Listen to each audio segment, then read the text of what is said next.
So, happy March 23rd, everyone. My name is Dalton Buchanan. I'm the chair of the Young Democrats of Henderson County. Thank you all for coming tonight.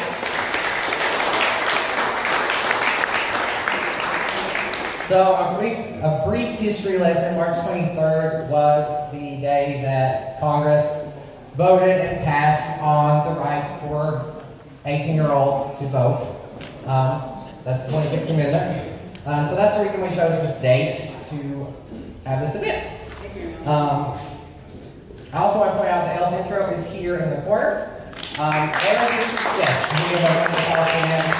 If you are not registered to vote, please register to vote. They're here. They are a nonprofit organization. They're here to get people registered to vote for all these candidates that we have behind us in this upcoming election. I would like to welcome all of our candidates tonight. They rolled dice before to see the order, so that's how they're set. We have Katie Dean over here. Jenny Candy. Boaz. And Jasmine Beach Ferrara. If you have not signed in tonight, please do get a blue ticket from over here. So that's how we're going to do the straw poll tonight. Everybody should have one blue ticket. So at the end of the night, once everything's done in the forum, if you have one of these people that you want to vote for, hopefully there's one of them that has swayed you over tonight, they have a corresponding bucket that Rochelle over here is going to have with their name on it, and you just stick your ticket in their bucket. Depending on how many tickets we have, hopefully we'll be able to announce before everyone leaves tonight. If not, we will be releasing that in a press release tomorrow, and we'll also have that on our social media. If you follow us, you'll see. That being said, we also have NC State House candidate Michael O'Shea here tonight. Michael, would you like to take a moment to talk to him? Where's he at? Yeah, you're up. Hello, folks. So my name is Michael O'Shea, and I am your candidate for NC House this cycle, whether you like it or not, because I don't have a primary, so I just focus on the general election. I'm in an enviable place not having a primary, unlike these fine candidates. You might know me from last cycle where I ran in the primary for NC-11, so I know exactly what they're going through. Some fun facts are that NC-11 is larger geographically than the state of Connecticut. So I know all of you are definitely getting acquainted with your mechanics right now and putting a lot of miles in your car. Can we just get everyone to give him a round of applause? NC-11 also has more population than 5 states in this country. It's a massive district and is a massive undertaking to run for an office at this level. Huge personal choice, so I just want to thank each and every one of you because I know exactly how hard this is, and you are all doing this because you're motivated to do what's right for the people of Western North Carolina. This is a primary. They're going to have to take some shots at each other, but I know that they're also going to keep it friendly because we all want the same things, and I thank you for that because thus far, I am so thankful to not be having to run against any of them because I can't choose. I know some people are upset, but I'm ready. So I'm running for State House to represent Henderson County. The District 117 covers about 78% of the population, and it is winnable. Having grown up in Henderson County, that is a strange thing to say. The times are changing. It's going to be an uphill race, and we're going to need to have every hand on deck. But in a midterm election, with the way the lines are, which are new this year, we have a real chance at flipping a seat. And that's very important, because if we don't win enough seats this cycle, in this midterm, we are going to lose things like Governor Cooper's veto power. Boo. All of the headline-grabbing bills that are going on in Florida, Tennessee, state legislatures, Texas, abortion bans, no say gay bills, all of that stuff is only not happening in North Carolina right now because of Governor Cooper's veto.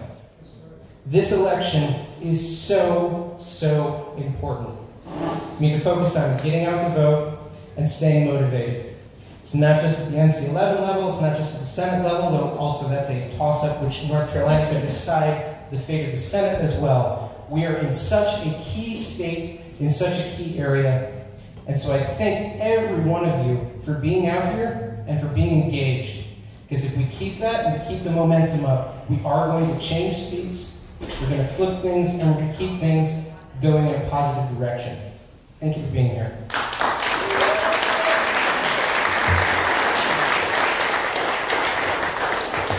Thank you, Michael. So, before we got started, all of the candidates up here to get emailed the rules of the forum. I'm going to go over that so everyone here knows what the rules are. You guys earlier tonight rolled a 20-sided die, so that's the reason they are set up this way. Katie rolled the highest number, so she's going to go first, and we're going to go from left to right. As we continue through, the person who answered last will answer first next time. So, next question, Jasmine will start, so on and so forth.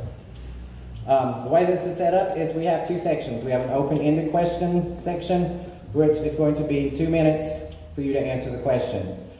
My partner over here has two paddles. He has a red paddle and a yellow paddle. When the yellow paddle is raised, you have 20 seconds remaining. When the red paddle raised, you need to stop, because no one wants to be here all night. After that, we actually have some yes and no questions. So for those, it's simple yes and no. Do you not? Yes or no? After that, you will each receive 2 minutes of closing remarks. Are there any questions? All right, with that, we will get started.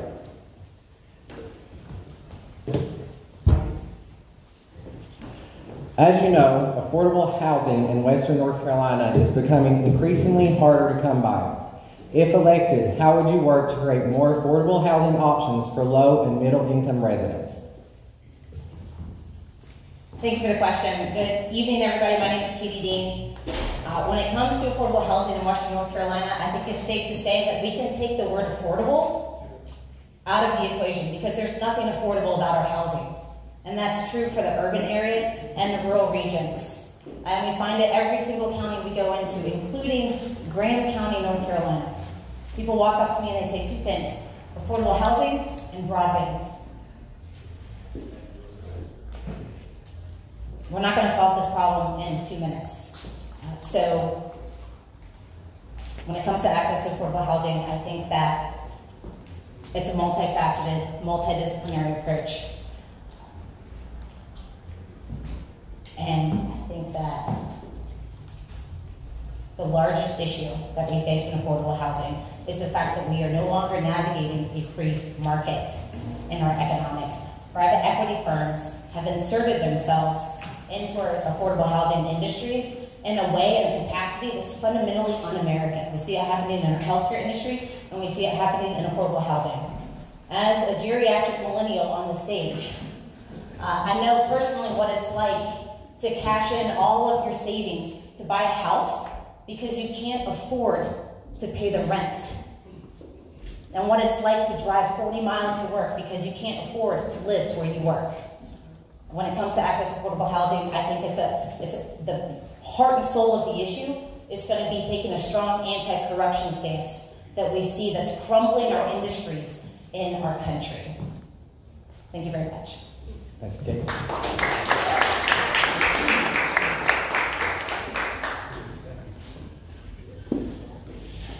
Hey everybody, my name is Jake Carey.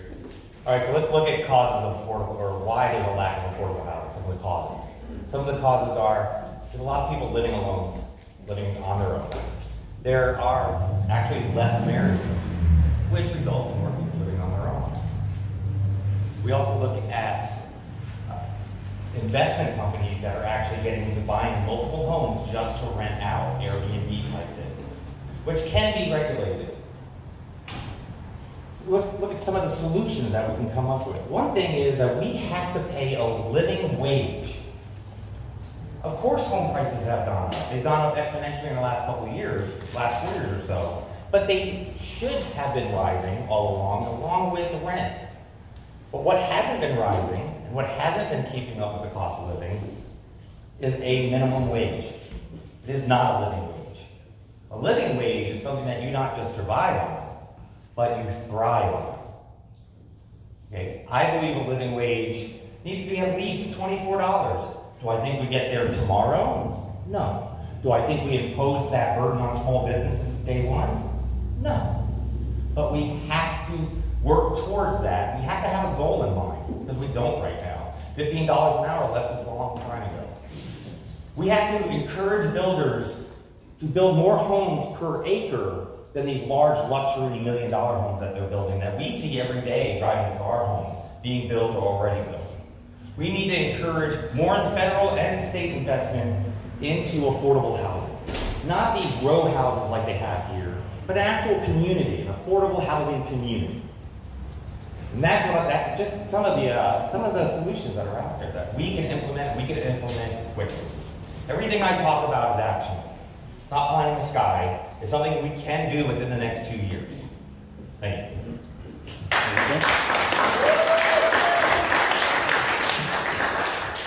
Hello, everyone. My name is Bo Hess, and thank you, Dalton, for putting this on. Thank you for your leadership here with the Young Democrats in Henderson County.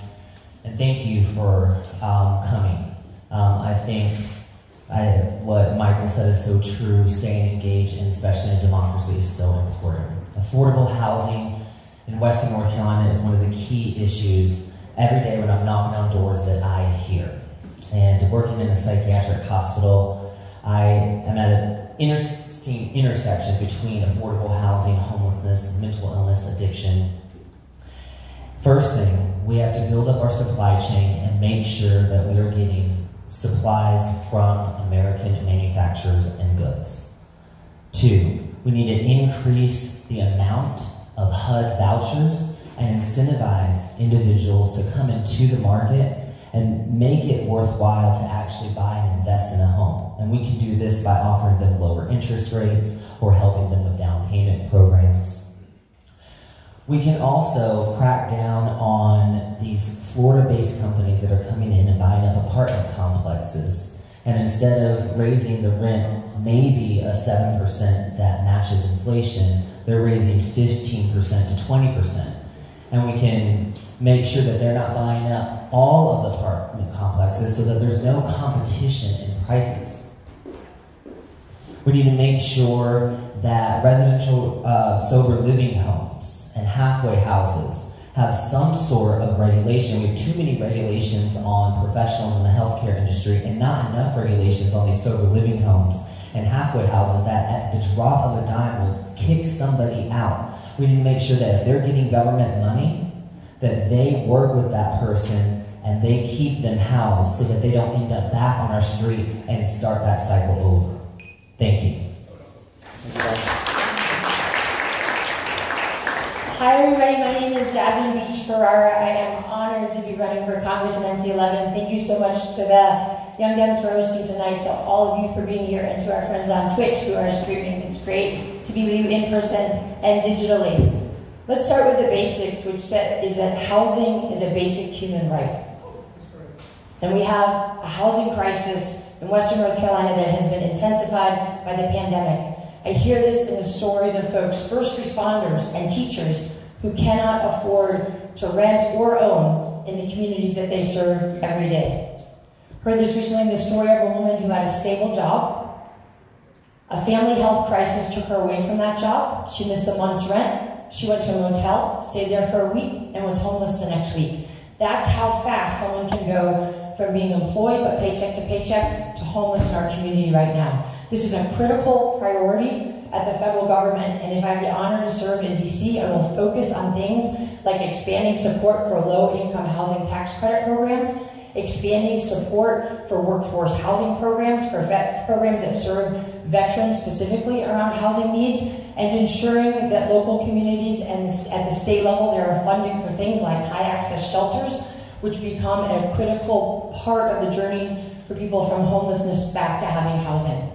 I am honored to be in my second term as a Buncombe County Commissioner, and addressing the affordable housing crisis is one of our top priorities. I have a policy track record of helping to champion and pass policies that are developing not just affordable housing for rental options, but also supporting first-time home buyers with a particular emphasis on supporting Black and brown families being able to become first-time homeowners, and also supporting workforce development issues. This is something we have to work on at the local level, the state level, and the federal level, and I will be a champion on this issue in DC. Thank you so much.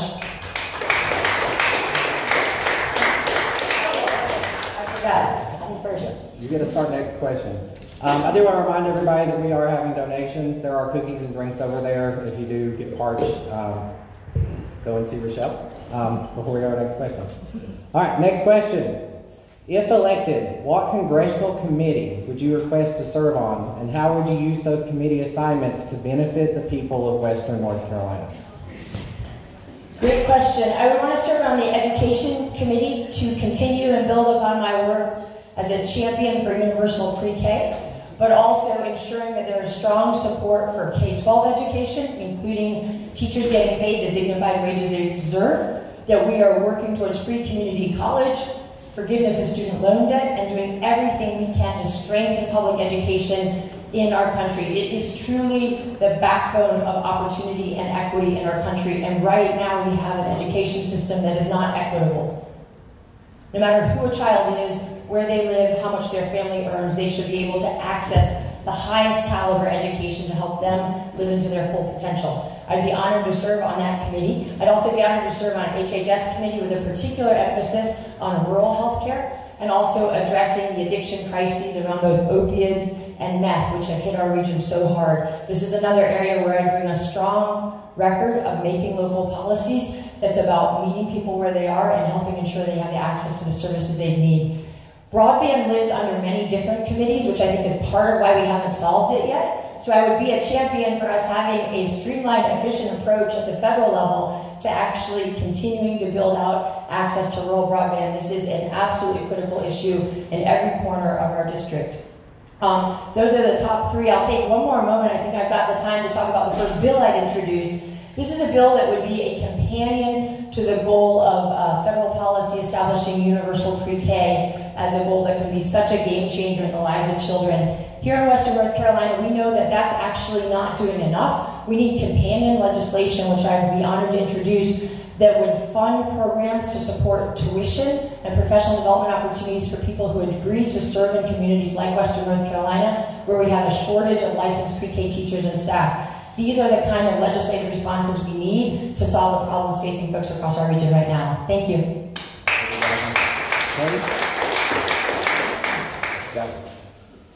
Rotate around. For those of you who don't know, my husband's Zach is a mechanic, and in 2017, we opened our own business. We're small business owners, and as small business owners, we're acutely aware of the risks and the vulnerabilities that we face in today's economy. My background is in environmental engineering.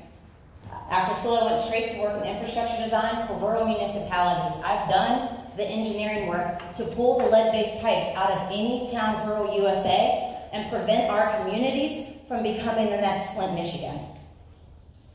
I'm also running a campaign where we are proud to take a strong anti-corruption stance on what I call the legalized corruption that's infiltrated our industries and our legislative policies. So when it comes to being your representative in Congress, I think that I would love to serve on committees that directly impact and benefit Western North Carolina. The Natural Resource Committee. As an outdoor adventure athlete and a trained engineer, I know we have so much to protect. Multiple counties in Western North Carolina are over 50% national forest.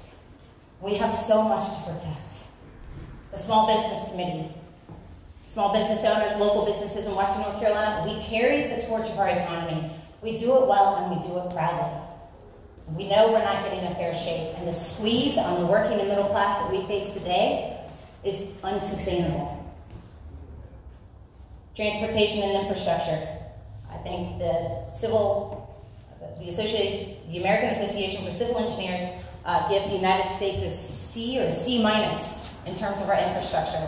I'd be proud to be your champion to bring our taxpayer dollars back into Western North Carolina for the infrastructure bill that just recently passed. There's nothing that's more made in USA than American infrastructure. Thank you. Thank you, Katie.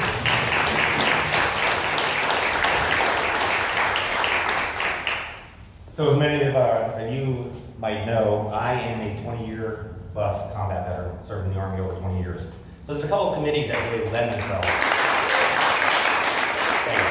There's a couple of committees that lend themselves right away. First one's the Veterans Affairs. I am part of the I'm part of the veterans VA system. I seek health care there. And we have a representative, a current representative from North Carolina on the Veterans Affairs Committee that has no business being there. We need a competent representative from this district to be on that Veterans Affairs Committee to address the problems that directly affect the veterans here in Western North Carolina. They are closing VA hospitals. The last thing that we need in Western North Carolina is any medical facilities to close. We've seen so many citizen, or what you want to say, civilian, non-military hospitals, for the rest of you, clinics that have closed because of a lack of effective healthcare system. We can't lose our clinics. We can't lose any more hospitals for our VA. Another thing that lends itself very well to me, sorry if I'm stuttering a little bit, is the Armed Forces Services Committee. I did 3 years in acquisition in the military. What I did was testing and approving of processing of new equipment and purchasing of new equipment. I'm here to tell you a lot of the stuff that we do, that we spend money on in the military, when it comes to developing new equipment, is equipment that you will never see because it will not exist past the testing stage. We need to reduce our military budget without reducing our revenues. And as a member of the Armed Forces Services Committee, I will do everything in my power to reduce that budget and to spend that money on other things like single-payer health care. Thank you.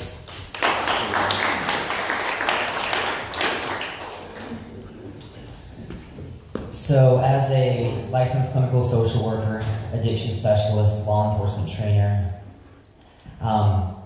I, throughout the years, have been at the intersection of a lot of things, whether that be working in the beginning, back in 2008 and 2009, to get doctors to stop prescribing prescriptions of opiates, and then working to make heroin use more safe for people who are using and getting naloxone out to the street and getting a standing order of naloxone to every pharmacy here in Western North Carolina. Whether that be training law enforcement officers in crisis intervention, mental health, in ways to be more resilient themselves when they're going out on calls. So, first committee goes to my first pillar of my platform, which is safety and security. So I would be on the national security. We have a lot of things, and I really do see this election right here as really fighting the front for democracy. We have, in this country, our own authoritarian tendencies, and we need to be vigilant and watch for those. So making sure, and from day one, I've been talking about the threat that Russia and China have posed from day one of launching this campaign, because it was crystal clear that they were going to try and challenge the world order and the United States' dominance in the world. Number two, the Health and Human Services Committee. That's kind of a natural fit. There are lots of little small things that we can do that can make large positive impacts for the people of Western North Carolina, especially when it comes to providing access to health care and addiction. Thank you so much. First, this round. What legislation or other federal action would you support and or introduce to address the student loan crisis in America? So I'm currently a student at UNC Chapel Hill finishing a master's in public health as well. I also have student loans, so this is something that's very personal. First of all, making sure that we raise the amount of Pell Grants that are awarded, and making sure that Pell Grants are available throughout the school system, or through the school year, including the summer semester. Immediately forgiving up to $50,000 in student loan debt, and making sure that we are reining in these big banks that are profiting off of us going to school, and making sure that we're able to provide for our community and providing loans that are interest-free. We also need to be building up the infrastructure for community colleges and making sure that 2-year community colleges is free. And for those who don't want to go on to a 4-year degree, making sure that there's a trade or a skill that they are able to learn. So it's about 1, access, 2, retention, and 3, building up the workforce and the infrastructure. Those are my 3 pillars, and in there, that first one is access, is making sure that nobody goes broke just trying to provide a better life for their family or for their community. Thank you.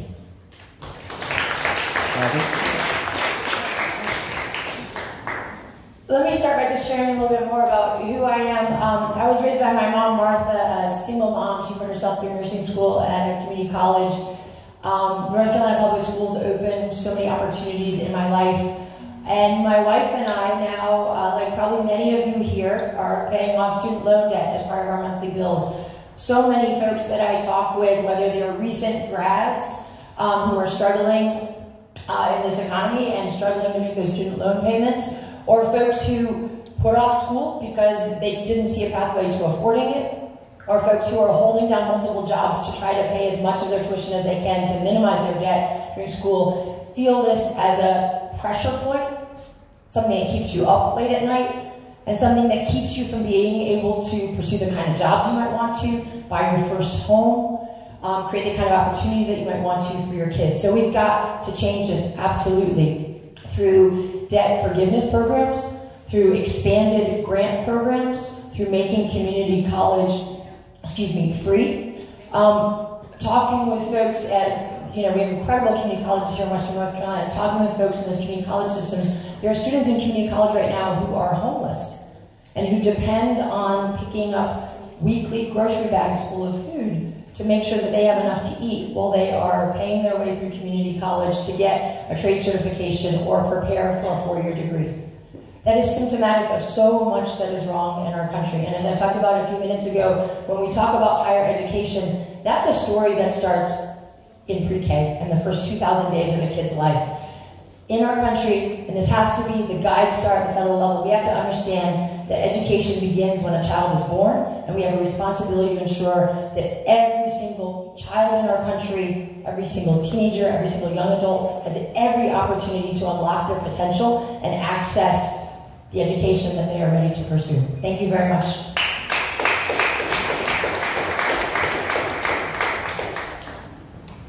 I do not think the federal government should profit off of students. The goalposts of our economy have changed. And I'll use myself and my dad as an example. My dad was born in 1950. He was the first in his family to get a post-secondary higher education degree. He was an incredibly smart man. He got a bachelor's in electrical engineering. He worked his way through school while he got his education, and he earned a master's of science in nuclear engineering. And he worked his way through school while he got his education. Once he graduated, he got married, he had 3 kids, he bought a house, he saved for retirement, he accessed affordable health care.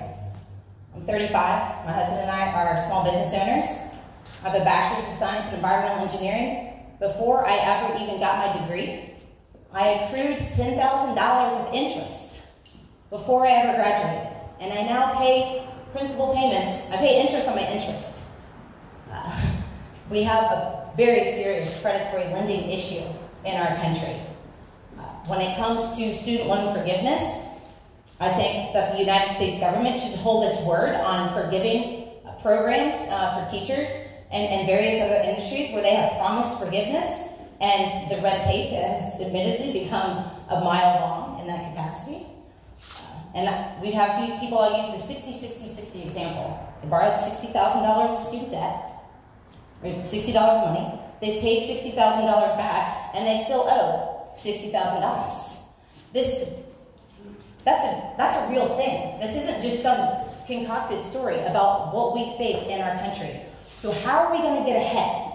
How is anybody going to go get a loan to start a business, save for retirement, buy the house with the way the market is today, while we're paying interest on top of our interest? I take a pragmatic approach in student loan forgiveness in our country, and I'm getting the red.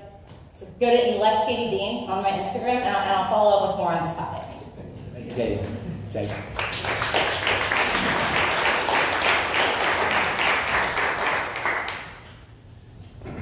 So the first thing we have to do is we have to put in things that will stop students from incurring student loan debt. Free technical school, free 2-year community colleges, free 4-year state college, free college for every single teacher in our nation. No teacher should leave college at whatever level, whether it's bachelor's or master's or PhD, and go into a teaching job and have to incur debt. Period. One important thing to remember about student debt is not all student debt can be forgiven by the president with just a sweep of his pen. A lot of people seem to think that. That's not true. Not all student debt is federal student debt. Quite a bit of it is private companies that have loaned students. So how do we address that problem? How do we forgive those debts? I'll tell you, in 2008, this government had no issue paying $12.8 billion to the banks and the insurance companies and those investment firms that were just too big to fail. Just 10% of that money will forgive every single student debt in this country. Period. Wall Street believes that they are too big to fail. I believe that our children are too precious to leave behind.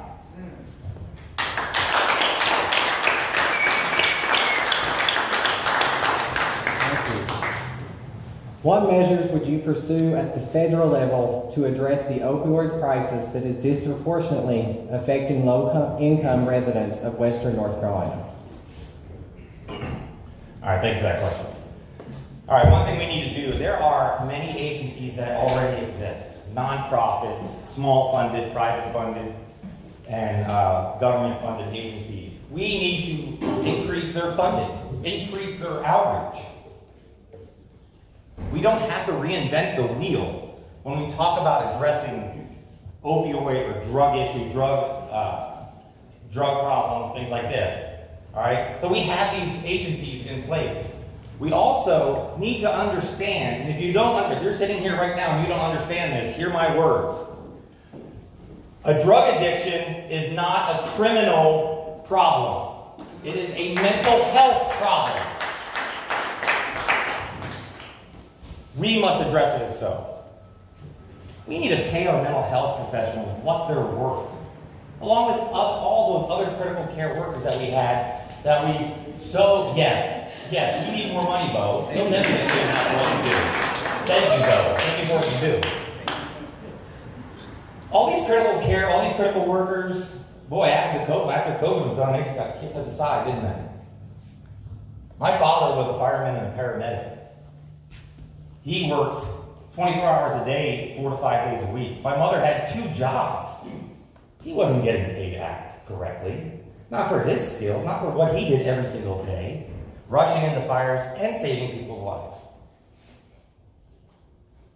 We pay these professionals. We recruit more professionals. The more we pay, the better the quality of the recruitment is going to be. We get them to where they're needed. And the other thing is we have to continue to hold these companies that have pushed these products on the people of America and lied to us about what they did to us. Those companies caused this, and they must be held further liable. Thank you.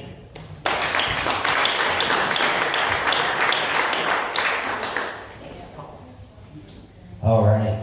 So, as a mental health professional, as an addiction specialist, as someone who's worked across various places, still works with veterans, working at a psychiatric hospital, law enforcement, civilians, being on the board of North Carolina Harm Reduction Coalition for over a decade, getting some of the most innovative interventions, lobbying our local, county, state, federal government to get various things. This is something that I know. A couple things. We're in a fentanyl outbreak.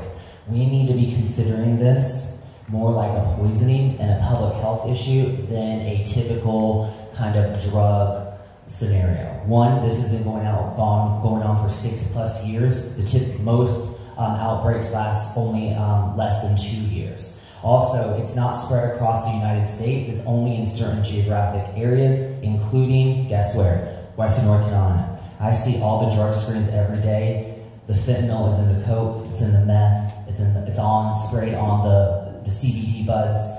It's sought after, just the fentanyl itself. So how do we address this? So at the federal level, we can reduce the restrictions that allow states to intervene at a creative level. So different states will have to intervene in different ways. This is not going to be a one-size-fits-all approach here. So this may look like more naloxone. This may look like supervised injection sites, which have a lot of data. This may be prescribing pharmaceutical-grade heroin. Hacking into the supply. This is all in broad daylight. This is China. This is China. These chemicals are coming from China, pharmaceutical labs in China. So we need to hack into these websites, create fake websites, divert them, and get really creative and create some discomfort around the supply issue. And then one more thing, allowing research into innovative methods that aren't bound by pharmaceutical industry. Thank you.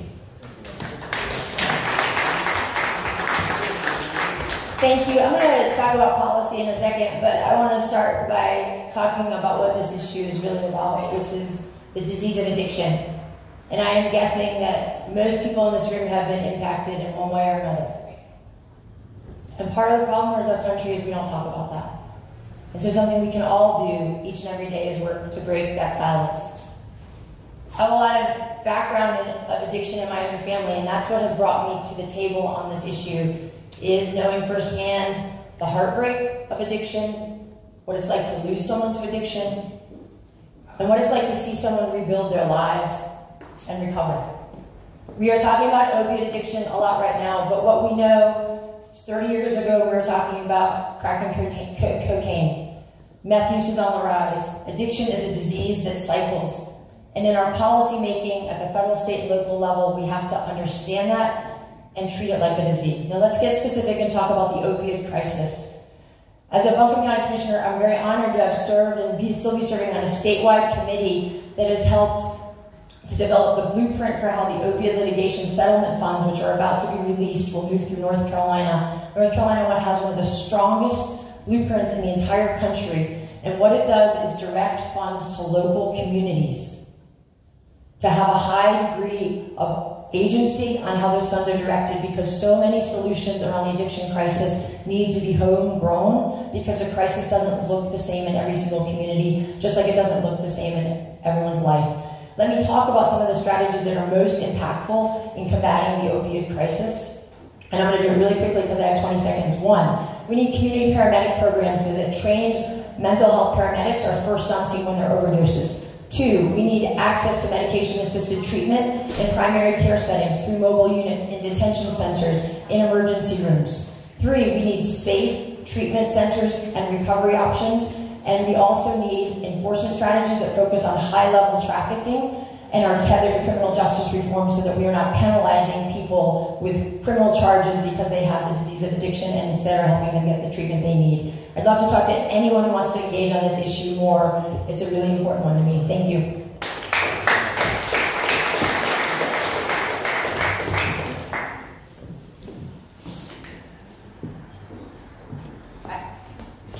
I think most people in the room are going to agree that it's a mental health issue in our country that has gripped our country. Quick show of hands. Did anybody see the, what was the show on, did anybody watch Dope Sick? Have y'all seen that? Quick show of hands. If you haven't watched it, I highly recommend you go watch that documentary about the opioid crisis and where it intersects rural Appalachia and the monstrous, monumental harm the Sackler family has done on the American people. We have to hold them accountable. Full stop. And the rest of the candidates, everybody's going to agree on this, I think, and they're right. It's personal. think a few months ago, I went over and I was hanging out by the fire with my friend Zach, and I asked him how he was doing. And I knew he just experienced some sort of trauma in his life, but I didn't know that he just lost his sister to this crisis. And with tears in my eyes, he looked at me and he said, Katie, you gotta help us do something about this. And it's personal for everybody. And Zach's not the only one. As your representative, in terms of addressing the opioid crisis that we face in our country, it's multifaceted, it's multidisciplinary, and I think part of it is going to come down to how efficient your congressional representative is in the halls of Congress to bring our resources back to Western North Carolina, from the top down and the bottom up, where we intersect our local policies, our local politics, our local issues, to our district challenges, any interference that the state may or may not have at this point in time. Right now, the states are really fighting with the federal government. I would like to see more efficiency in terms of how we move our resources from the federal level to Hendersonville, North Carolina. Thank you.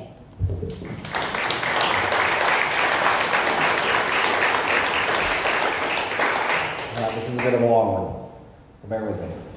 The Henderson County Sheriff's Office is the only sheriff's department in Western North Carolina that participates in the Voluntary Immigrant and Customs Enforcement 287G program, also known as ICE, which uses local taxpayer dollars to find and deport undocumented residents who pass through Henderson County jails.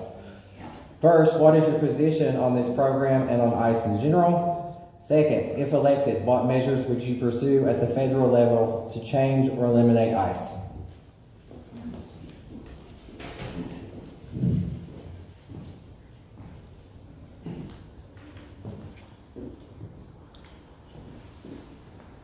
I'm going to start with another story. When I was a kid, I was at a showgrounds in rural Kentucky. And in the horse industry, a substantial amount of the workers in that industry are not documented. And ICE did a raid on the showgrounds. And it was traumatic, to say the least. When they came in, it was absolute chaos. People ran for their lives into the woods. And it had repercussions immediately. People that I knew were gone. So I'm not personally inclined to support a policy, having seen upfront and personal the level of fear that inhibits on our society. I think that we have a lot of policy that's very reactive to the level of vitriol and fear-mongering that we have in our country today, and where it intersects community safety, and a lot of the fear-mongering and anger is misplaced. It's inefficient, and it's un-American. When it comes to immigration policy from the halls of Congress at the federal level, there is a lot to untangle. We do not have an efficient system, and it costs us, the taxpayers, a lot of money. I think that we can have a secure country and community safety without ruling with an iron fist of fear. From a policy perspective, in our local community, I support migrant worker programs like H-2A and the agricultural workers, the temporary agricultural workers that we have. They do a tremendous job of putting food on our table, and I think that's appropriate to mention since yesterday was National Agricultural Day.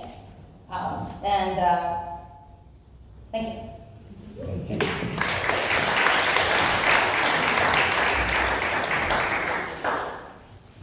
First off, I'm disappointed with what the Henderson County Sheriff is doing. I don't approve of ICE. I approve of sanctuary cities. I think we should be able to have sanctuary cities everywhere. But let's talk about ICE, and let's talk about how we get rid of ICE. Well, if you don't have a disease, you don't need the cure. We expand our visa programs. We give a clear, direct path to citizenship for every single person here, regardless of status, if they so desire. Not everybody wants to become an American citizen, and that's just fine. If we take the illegality of coming to this country and working to support your family, then we don't need ICE. They just go away. Kind of like if we legalize marijuana in every single state in the nation for personal use, we stop putting in jail hundreds of thousands of marginalized community members. Maybe we can close down some of these privately funded jails, privately run jails. Not privately funded, privately run. So that's kind of the same step. Take away the disease, you don't need the cure. That's what I believe we need to do with ICE. Until that time, we rein them in. I would love to just legislate them right out the door. But the reality of that happening in the next 2 years is not really strong. But we can and will make a clear path for every single immigrant to this country, regardless of status, to gain that citizenship and live that dream. I'm going to take a little bit extra time than everybody else did. Live that dream just like my mother did when she was 17 years old, running from communism from the country of Poland. She was allowed to move here, allowed to seek that dream. Thank you.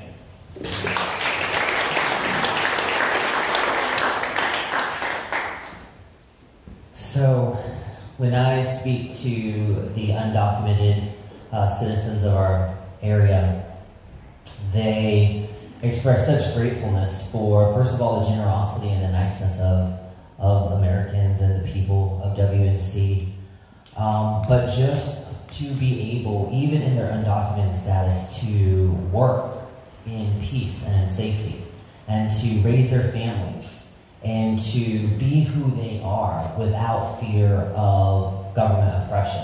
And I think those are the things that I keep in mind when I think about why are people coming over here. And again, immigrants contribute over $100 billion to our economy, and many on the right use this as a wedge issue between us as Democrats and between us as citizens in general.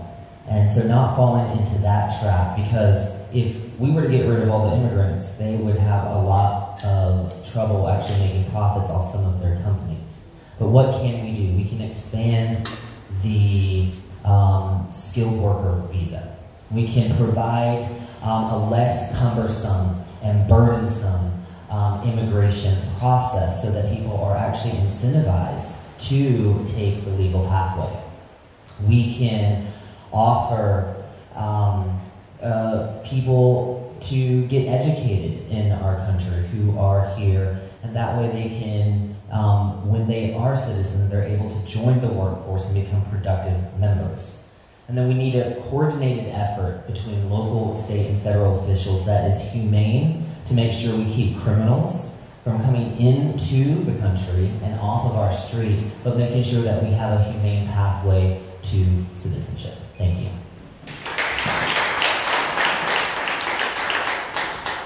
I'm a minister, and my faith teaches me very clearly that immigrants are our brothers and sisters, and that we are to welcome people. We are truly a nation of immigrants, and we are at our strongest as a nation when we name that and claim that.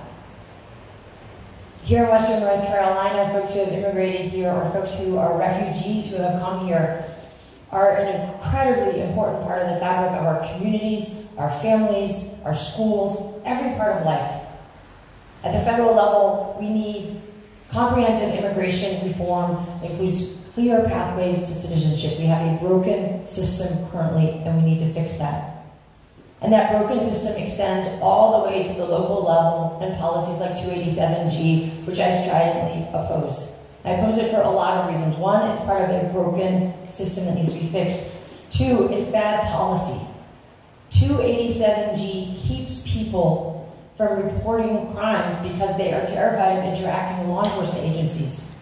Just recently, I heard direct stories from folks working with people in the Latino community who've experienced domestic violence and are terrified to report it and get the help they need and deserve because of what might happen as a result, because 287G continues to be enforced. When you listen to sheriffs who don't enforce 287G, what they talk about is this is about public safety. We keep our communities safe in part by making sure that everyone knows they can report a crime if they're experiencing it, if they're the victim of it, and that they can safely access those services. So many people in Buncombe and Henderson counties in particular, I'm sure, remember the ICE raids that happened during the Trump administration when Trump weaponized ICE. There were ICE agents trolling school bus stops waiting for kids to come home. And our community responded. Schools sent social workers home to accompany the kids to their door. We responded in that moment with the values that bring us together. And that's exactly the way we need to fix the broken immigration system in our country. Thank you.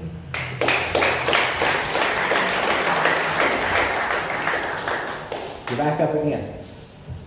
All right, what measures would you pursue at the federal level to address the climate change crisis? And how would you explain to your potential future colleagues the unique challenges from climate change faced by Western North Carolina? I think we can all agree on a lot in this room. It's part of what brings you here tonight, right? On a rainy weekday night, you're here because of how much is on the line in this moment. And one of those crises that demands urgent comprehensive action is the climate change crisis. If I have the honor to serve in DC, I will approach this like the crisis it is, and with any crisis of this magnitude, you have to pursue multiple strategies at once. So that includes working to transition the energy infrastructure in our country as quickly as possible as we can to sustainable and renewable energy. It includes aggressive funding for research and development technologies across sectors. It includes disaster preparedness at the local, state, and federal level, because we know more and more communities, especially low-income communities, especially communities of color, are vulnerable because of extreme climate incidents like Tropical Storm Fred and the damage that happened in Haywood County and western Buncombe County. It means understanding climate change as a public health issue it is, how the degradation how the degradation we're experiencing, how the increased climate is affecting moms and kids, how it's particularly affecting our most vulnerable communities. Here in Western North Carolina, we know a lot about how to fight climate change, and one of the bills I'd be so proud to advocate for in DC is called Farmers Fighting Climate Change. It's a specific bill that's been introduced. It's a bipartisan bill that would provide subsidies and incentives for farmers around conservation and sustainability strategies, things like carbon sequestration strategies with region-specific goals. As a Buncombe County Commissioner, I am proud to have helped pass a resolution to get our county to 100% renewables by 2030, and that includes specific projects like putting solar panels on more than 40 publicly owned buildings, and in the process creating green, local, good-paying jobs. That's the orientation, perspective, and commitment I will bring to DC on this issue. Thank you.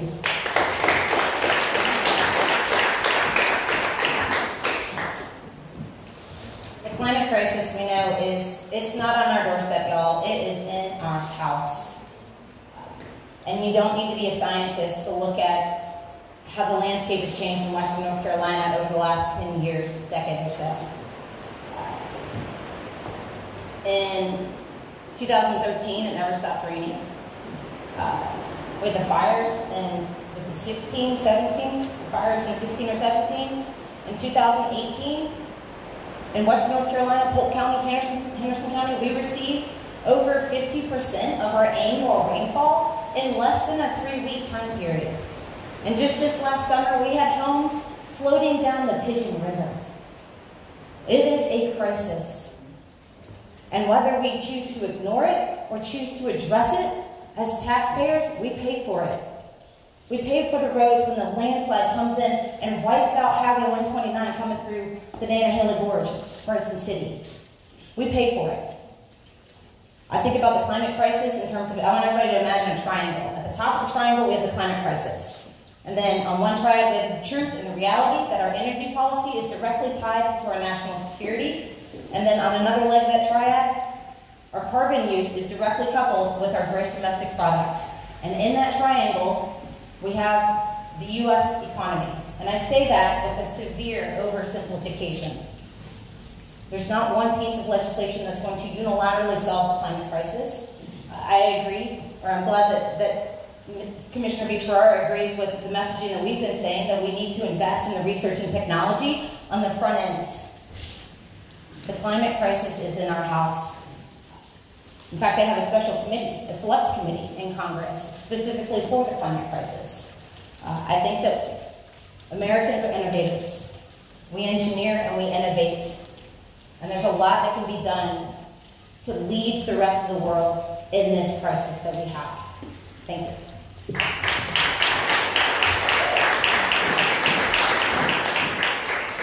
So a while back, I had a discussion with some other young Dems from Buncombe County. You see at least one here. And they really helped me to grow in my outlook on the environment, environmental protection. I support the Green New Deal. Let's remember the Green New Deal is not legislation, but it does lend itself to multiple pieces of legislation. It was something that started developing in the 70s. And it's been getting sharper, better, more focused as we get deeper and deeper into this environmental crisis. Everybody wants to stand up in front of you, everybody, regardless, I'm not talking about the people behind me, but everybody that wants to stand out there and talk about the environment says, we have hope, we can do it. People, we are in very bad straits right now. We are at or over the tipping point. But that doesn't mean we give up. I have a 2-year-old son. I want him to enjoy the environment that I grew up in. But it is, even where I live up on Davis Mountain, we're starting to see the effects of our environment going the wrong way. We need to be zero net carbon by 2030, not 2050. And we can do that. We can grow our renewable energy manufacturers, bringing jobs here. We need to take advantage of those farmers that no longer want to farm. But guess what they have? Hundreds and thousands of acres of open fields. Never should we have to cut a tree down to put up a solar panel. We don't have to. And remember one thing. Our last president did huge rollbacks on our environmental protection. And those rollbacks were one thing and one thing only. Environmental racism. Because environmental issues primarily affect people of color.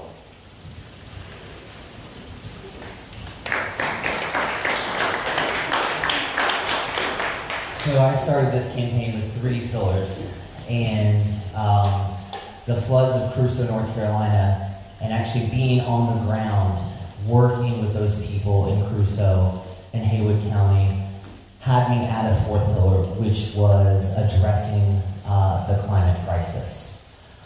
That was a pretty devastating, traumatic event, not only for the people there, but just being there, seeing the destruction, the grief, helping people, put their houses back together, or deliver food, or sitting with someone who had lost a family member, literally watch them wash away in front of their eyes. So, I'm a social worker, so we're all about practical solutions that have large impact, right? So, some things that we can do. First and foremost, this is tied to national security. We're going to get more immigration from people who are moving for national security. The more wars, this will continue to be an issue. But we need to make sure that China does not dominate the lithium-ion battery production as they have dominated the solar panel production. We need to make sure that we have control of that so that we are able to move to green energy initiatives. Things like supporting the Climate Corps and Justice 40. This is another area where I put my actions where, my values are. A lot of times we can feel so overwhelmed. It's what can we control in this moment? So we can organize and develop more green spaces so that they can absorb water when we do flood. We can go to plant-based diets at least one time a week. we can make sure that we're providing research in lab-grown meats and making sure that we are taking care of the next public health crisis by taking care of superbugs like superbacteria in our factory farms. Thank you. Back up. All right. If you are not elected as the Democratic nominee, how will you continue to work to improve the lives of Western North Carolina? Oh, yes. So, like I said, I've been showing up for Western North Carolina for over 20 years, and I will never stop doing that. Whether I win this election or any election, showing up in service is a big piece of who I am. My dad was in the military. My mom was also a social worker, so this is something that I've seen all throughout my life, is giving something that's greater than yourself. So I'm going to keep seeing veterans and training law enforcement. I'm going to keep showing up for the people who are struggling during the most difficult time of their life after a sexual assault. I'm going to be still showing up for maternal care. I'm going to be still showing up for our first responders. I'm going to still be showing up for those who are struggling with addiction and making sure they have the treatment that they need and a full continuum of care, from getting them into the doors till maintenance and making sure that they have the supports that they need to prevent relapse back into addiction. I'm going to keep doing my Council on Aging delivery, which I'm still doing to this day, and sitting with the older folks. I love doing that and making sure that we understand that loneliness is also an epidemic that we have, and we need to be turning in towards each other instead of turning on each other. Those days are gone. No matter what political stripe you are, Democrat, Republican, Independent, and even if you don't vote, we need to be reaching out and expressing, hey, we're here, we're all Americans.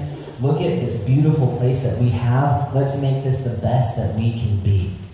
I'm going to still, maybe, keep running for office, or if I win, run for office again. I'm just honored to be a part of this. I'm honored to be among some great candidates, and thank you so much for your consideration.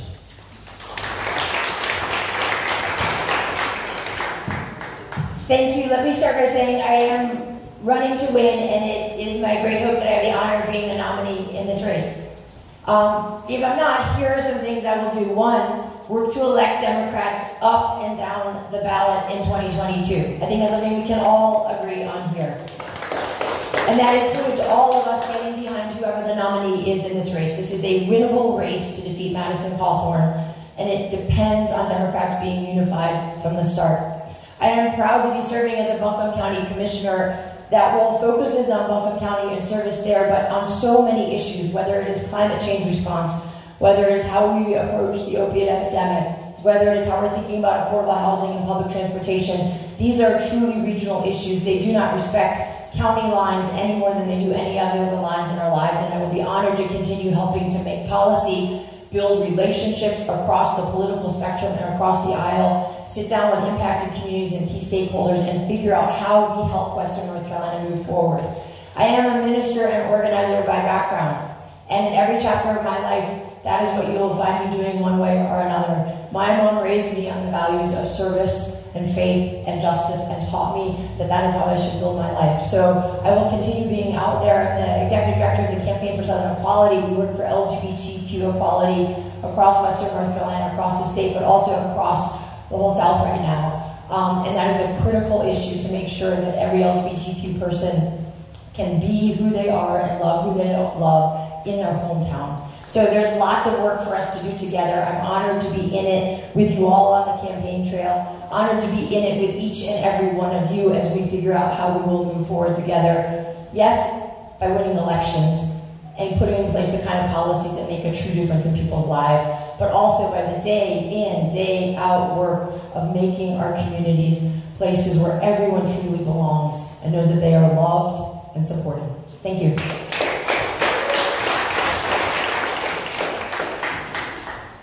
This is a good question. I like this question. I left full-time work to run for Congress. We are also running to win. We are running to win the entire thing through the general to combat the branded extremism that Madison Cawthorn and Mark Meadows have brought into our lives. But to answer perfectly honestly, unfiltered, I don't know. If I don't win, I don't know what my future holds. When it comes to serving the people of Western North Carolina, my mind comes to two things, and that is protecting our right to vote and solidifying our right to vote in terms of combating the partisan gerrymandering. Western North Carolina as a state has a long-standing history of gerrymandering on both sides of the aisle. And the United States Census has been weaponized against the American people. So I think at the state level, I'd be very interested in digging in deep and protecting our right to vote for the long haul, so that every 10 years, we're not sitting on the edge, fearful about if we're going to lose our right to vote and what's going to happen for the next 10 years. I think that the people should elect the politicians, not the other way around. A while ago, I was in Clay County, and I sat down and met with the sheriff, and he told me that the county commissioners keep promising, for like 10 or 15 years, they keep promising, we're going to bring trade and manufacturing back. We're going to bring manufacturing jobs back into Clay County. For those of you who don't know where Clay County is, it's just above North Georgia in the far western reaches of our county. If you do not have the infrastructure in place, there is no way an employer is going to come set up shop in your local community with 100 plus above living wage jobs if you don't have the water lines, the sewer lines, and the infrastructure. And as I sat there and listened to them, I was like, they're lying. The commissioners are lying to the people, and we should fire them.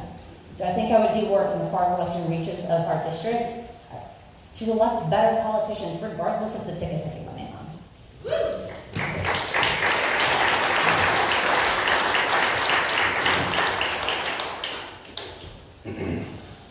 So first off, if I do not win this election, whichever one of you do, I promise you I'll do every single thing I can to get you elected, as every good Democrat should.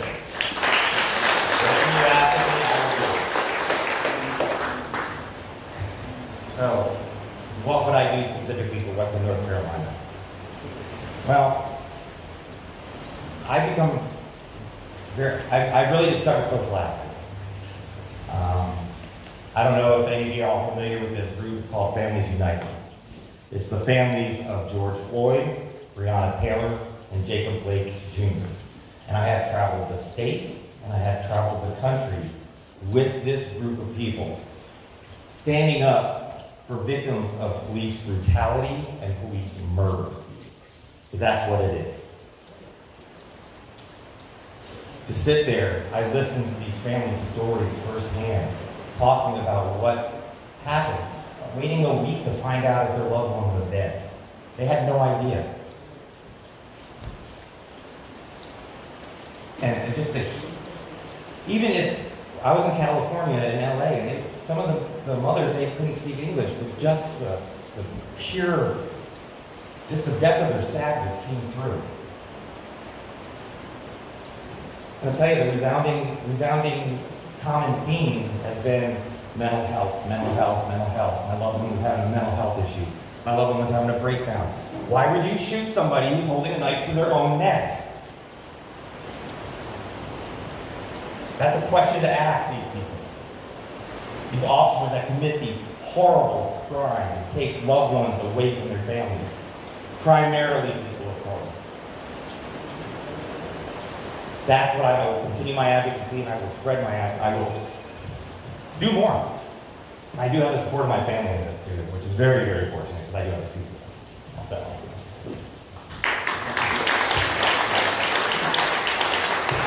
All right, that ends the short answer part of our debate. We're going to move into our yes or no questions. So for these, you have no timer, just simple yes or no's.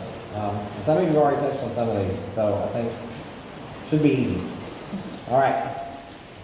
Regardless of who wins the nomination, will you support the Democratic nominee for our congressional seat in the general election? I'm going to go with a yes on that. Yes. Yes. Yes. Yay!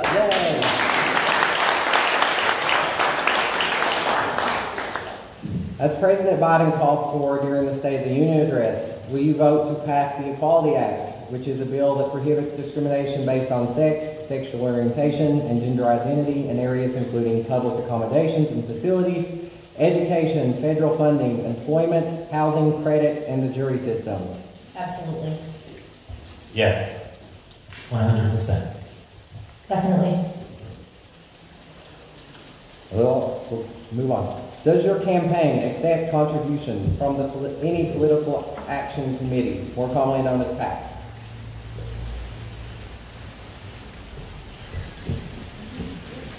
We do not accept corporate PAC money. We are honored to have support from issue-based PACs.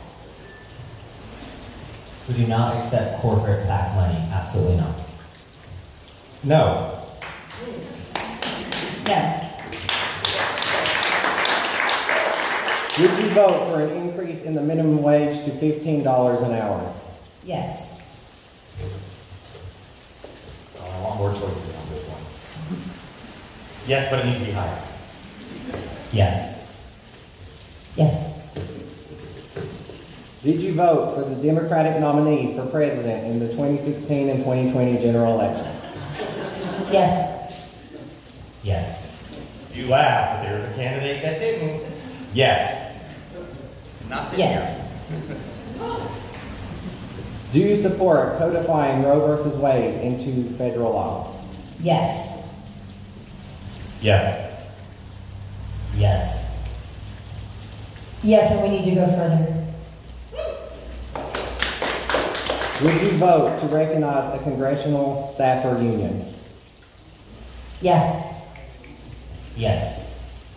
Absolutely. Yes. All right, with that brings us to the end of our debate. You each have 2 minutes for your final closing remarks. Starting with you.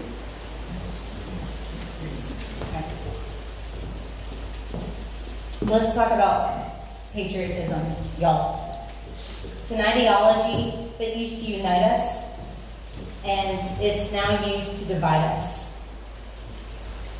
I think that patriotism is hard work. It's equal treatment and justice under the law. It's opportunity in our country. It is anchored, I think patriotism is anchored in hoping that our tomorrow is better than our yesterday. The American dream is not only a vision of what can be, but it is a resolve to fix what currently exists today.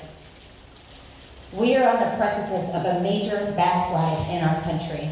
Our rights are under attack.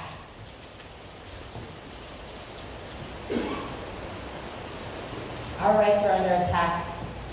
And I know that this is an emotional issue for all of us.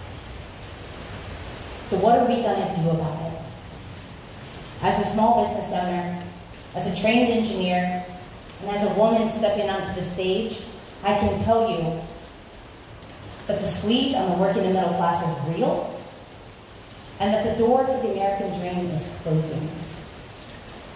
I think the onus is on us to stand up to Madison Cawthorn's branded extremism that he has launched into our lives. This is a seat that can be won, and we can meet this moment, y'all.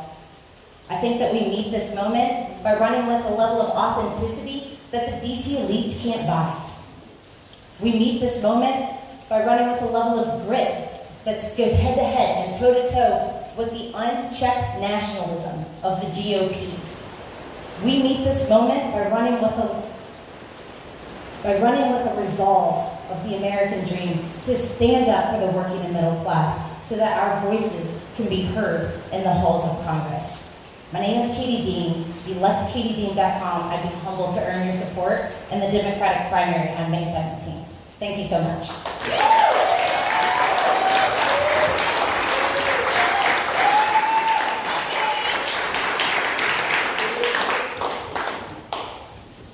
So, what should we take away from tonight? Well, we are once again facing one of the most important, if not most important election of our lifetime. It's starting to become a regular thing now. You see how voter turnout matters. Okay, we need someone who has the ability to not only work with people from across the aisle, but to hold them accountable, and to hold the people in their own party accountable. No one gets a pass. No free passes. We elect you, you do what we need you to do for us. That's what I am, that's who I am. I hold myself accountable as much as I hold others. And I am here to serve the people. I'm retired. I get a pretty good paycheck from the military. I've got great health insurance. And my family has great health insurance. I don't need fame, don't want it. I make enough money. What I want to do is bring a representative to Congress who understands what it really means to lead. And to lead under fire, under pressure. Pressure that so few have faced in Congress. Our numbers of veterans in Congress are at its all-time lowest. And that is criminal, especially with what the countries are going, what the world is going through right now. So few understand what Ukraine is dealing with. I've been there. I understand these things. We need to elect that person who understands how to build a team of experts. Listen to them. Put their words into use. Bring your voice to Congress. That is my goal. That is my promise. I always forget this. jkearscongress.com. Thank you. Thank you. Hard to remember everything. So again, my name is Bo Hess. Remember to vote Bo Hess in the May 17th primary. No other candidate on this stage has been in as many different capacities and shown up for as many different people. It is interesting because and I want to make a clarification about the PACs. I am happy to support and have the support of teachers and nurses and first responders. Those are issues-based PACs. Who we are not taking PACs from are the pharmaceutical industry, the oil industry, or basically those. You know, not too many people are knocking on our doors to give us, but we are turning down those. This is a campaign that I want you to walk with me in. This is your campaign. These are your issues that you have brought. I'm a therapist. I listen. I help people provide solutions. I've been showing up for the community. And I'm in this race because I think more everyday working people who have struggled should be in this race. Not only have I struggled though, every struggle I've ever had, whether it's addiction in my own family, or watching a best friend not be able to get the help that he needed and eventually succumbing and overdosing, whether that's actually me personally getting beat down by law enforcement and tasered and then not turning against it or becoming angry, but actually going and training law enforcement officers for the now better part of a decade. I am the person who understands, okay, what are people going through at a granular level and how can we provide solutions, whether that be working with women, veterans, addiction, mental illness, homelessness, public health, the opiate crisis, survivors of sexual assault. Bo Hess has been there.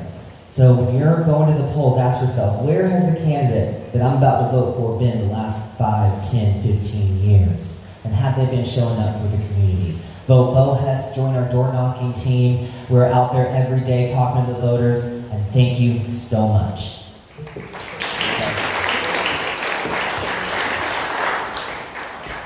I'm Jasmine Beach Farrar. I would be honored to earn your vote in the straw poll tonight.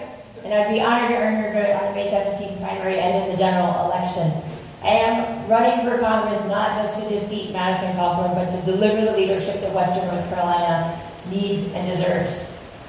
I was realizing a moment ago that right now at home, my wife Megan is putting our kiddos to bed. We have a 7-year-old named Calvin. He's 7 3/4, as he reminded us last night. And we have twins, Lily and Wyatt, who are 3 years old. And every night when we put them to bed, I I take a few minutes to think about the day, and then Megan and I afterwards take a few minutes to talk about the day. And lately our conversation is about what's happening in Ukraine. The war crimes that are happening there. The very real fear that I think so many people feel. It's about the exhaustion that so many people feel coming through the pandemic. It's about what's at stake in our lives as a family right now, but in the lives of each and every person we know. And that's something I hear echoed all across Western North Carolina. We've knocked doors in every corner of the district, and pretty much every conversation when you ask someone what matters to them, pretty soon leads to them talking about the fact that they're scared, and they're tired, and they need some kind of help.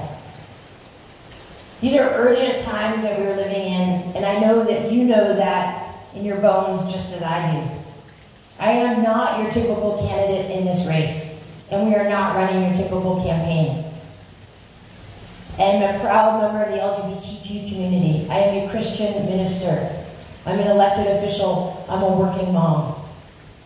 We've spent the last year building a campaign that can win, that can defeat Cawthorn. We are organizing everywhere, early and often. We finished 2021 having raised more money in the last quarter than the entire Republican field combined, and with more cash on hand than Cawthorn.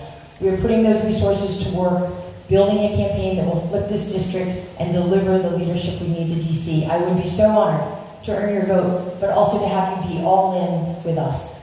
Thank you, and thank you to our host this evening. Thank you, Jackson. Thank you to all of our candidates for coming tonight. We give a round of applause for everyone.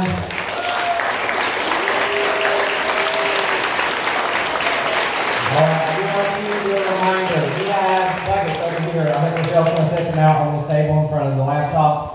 Each one of these candidates' name is on that bucket. Each of you should have received one blue ticket. One person, one vote.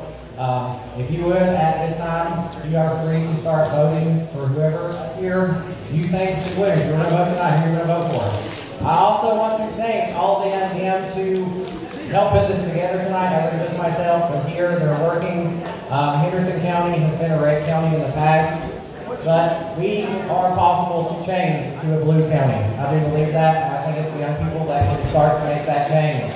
If you do not follow us on Instagram or social, we are going to post those poll results later tonight. Hopefully we can get them counted while you're here. We'll try to tell you guys if we get them counted in time. The candidates are going to be here for a little bit to talk, to chat. There are other candidates for our local elections that are also here that I would love for you all to talk to as well. You all have a wonderful night. Thank you very much. Bye, cookies. We're accepting donations. Donations are welcome. You need donations. You did.